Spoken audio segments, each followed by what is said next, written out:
Doctor BR Ambedkar. ఈ పేరు వింటేనే చాలామంది గుర్తొచ్చేది రిజర్వేషన్స్. అసలు గవర్నమెంట్ జాబ్స్లో రిజర్వేషన్ తీసుకొని వచ్చి ఒక సోషల్ ఇన్ఈక్వాలిటీని క్రియేట్ చేశారని చాలామంది అంటారు. కానీ ఇది ఎంతవరకు నిజం? రిజర్వేషన్లు తెచ్చిన మాట వాస్తవమే, కానీ అవి కేవలం 10 సంవత్సరాలు మాత్రమే కొనసాగాలని ఆయన నిర్ణయించారు. Scheduled caste and scheduled tribes, SC and ST సామాజిక వర్గానికి చెందిన వారికి గవర్నమెంట్ జాబ్స్లో మరియు ఇతర గవర్నమెంట్ నుంచి వచ్చే పథకాల్లో ఎక్కువగా వాళ్ళకి కేటాయింపు ఇవ్వాలన్నది అది ఆయన ప్రతిపాదించింది. ఎందుకంటే వాళ్ళు అప్పట్లో అణగారిపోయిన వర్గాల్లో ఉన్నవాళ్ళు, అంటరానితనం ఎక్కువగా ఉండేది. టు బీ హానెస్ట్, వాళ్ళు తాగిన బావిలో నుంచి నీళ్లు కూడా వేరే వాళ్ళు తాగేవాళ్ళు కాదు. స్వతహాగా ఆయన కూడా ఒక అణగారిన వర్గానికి చెందినవాడు కాబట్టే ఆయన బాగా చదువుకొని ఒక అత్యున్నత స్థాయికి చేరుకున్నాడు. తన తోటివారు పడుతున్న బాధల్ని చూసి ఆయన వారి కోసం ఏదో ఒకటి చేయాలనుకున్నాడు.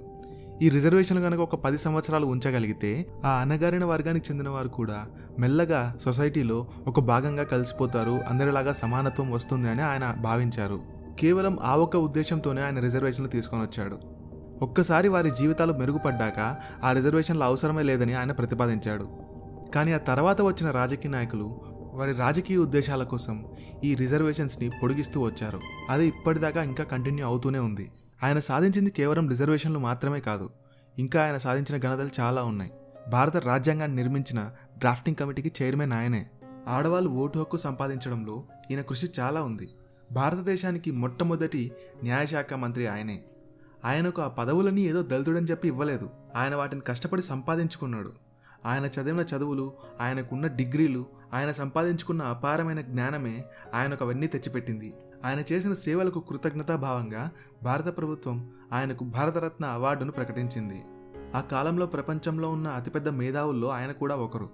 భారతదేశం లాంటి ఒక మల్టీకల్చరల్ డైవర్సిఫైడ్ సొసైటీని ఒకటే తాటి కిందికి తీసుకువచ్చి ఒకటే రాజ్యాంగం అమలుపరచడం అనేది చాలా కష్టంతో కూడుకున్న పని.